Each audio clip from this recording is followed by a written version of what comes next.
Hello दोस्तों, नमस्कार। आप सभी का स्वागत है आपके यूट्यूब चैनल में। आज हम आप सभी के लिए लेकर आए हैं लखनऊ विश्वविद्यालय द्वारा आयोजित हिंदी विषय में शोध प्रवेश हेतु प्रवेश परीक्षा के प्रश्नों को लेकर।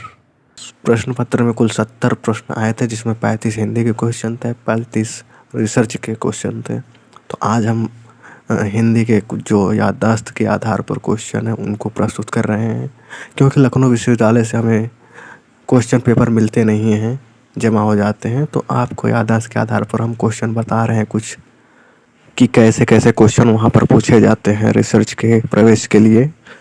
तो आइए शुरू करते हैं प्रश्नों का सिलसिला।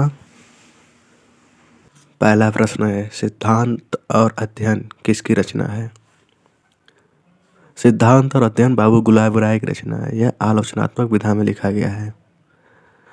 और दूसरा प्रश्न आया था, भोजराज की कृति कौन सी है? जिसमें कई ऑप्शन थे, तो उसमें सरस्वती कंठाभरण भी था, जो कि भोजराज की रचना है। सरस्वती कंठाभरण में 5 परिच्छेद हैं। तीसरा प्रश्न है, वेकन विचार रत्नावली अनुवाद किसने किया था? तो बेकन की रचनाओं का अनुवाद महावीर प्रसाद द्विवेदी ने बेकन विचार रत्नावली किया था। आहन का अर्थ क्या होता है? आहन का अर्थ होता है दिन। शयन में कौन सी संधि है? शयन में अयादि संधि है। अयादि संधि का सूत्र है एचो अयवायावः।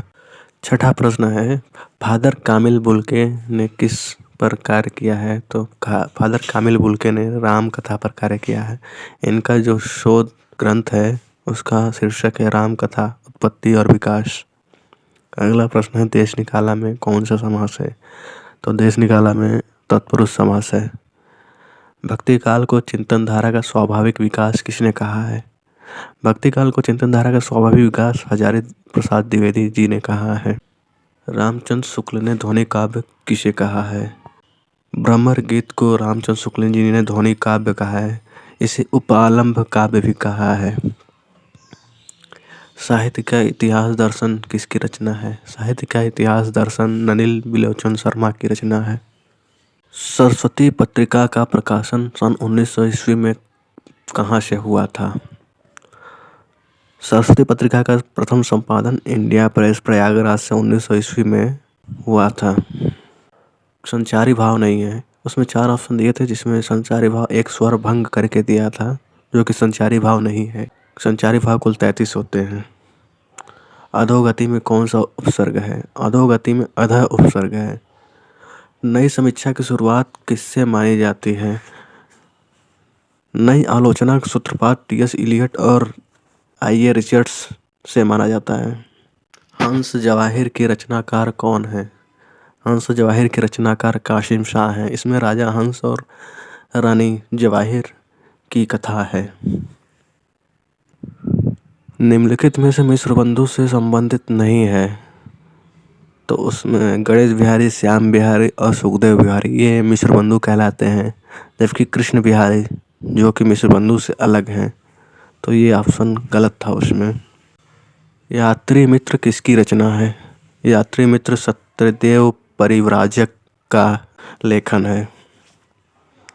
आज पत्रिका के संपादक कौन है? आज पत्रिका के संपादक बाबूराव विष्णु पडारकर जी हैं, तथा आज पत्रिका के संस्थापक शिव प्रसाद गुप्त जी हैं। संविधान में किस अनुच्छेद में देवनागरी लिपि हिंदी को संघ की राजभाषा घोषित किया गया है? तो इसका आंसर है अनुच्छेद 343। सिंधी भाषा का विकास किस अपभ्रंश से हुआ है? तो सिंधी भाषा का विकास ब्राचट अपभ्रंश से हुआ है। भारतेंदु युग को जनवादी किसने कहा है? डॉक्टर रामविलास शर्मा ने भारतेंदु युग को जनवादी कहा है। सारंगधर पद्धति किसकी रचना है? सारंगधर पद्धति सारंगधर की रचना है। उत्पत्तिवाद सिद्धांत किसका है? यह रस के संदर्भ में दिया गया सिद्धांत है। इसको भट्ट लोलट ने दिया था। इस सिद्धांत को आरोपवाद कहा जाता है। अवधि किस अपभ्रंश से उद्धृत हुआ है? अवधी भाषा अर्धमागधी अपभ्रंश से उद्धृत हुई है। सुफलक सुत किसको कहा गया है? सुफलक सुत अक्रूर को कहा गया है। उनके पिता का नाम सुफलक था, इसलिए उनको सुफलक सुत भी कहा जाता है। तुलसी गंग दोऊ भय सुकमिन के सरदार, किसकी पंक्ति है? यह भिखारी दास की पंक्ति है। नाटक में कितनी अर्थ प्रकृतियाँ होती हैं? नाटक में 5 अर्थ प्रकृतियाँ होती हैं: बीज, बिंदु, पताका, प्रकृति, कार्य। और भी बहुत सारे प्रश्न आए थे। हिंदी के पूरे टोटल 35 प्रश्न थे, परंतु जितने हमारे साथियों की बातचीत करने पर उन्होंने याददाश्त के आधार पर कुछ प्रश्न बताए, तो उनको हमने आपके सामने प्रस्तुत किया। बाकी जो 35 क्वेश्चन रिसर्च के थे उसमें, उनको हम आपके सामने अगले भाग में प्रस्तुत करेंगे। तब तक के लिए चैनल पर बने रहिए हमारे साथ। आप सभी का धन्यवाद। जय हिंद, जय भारत।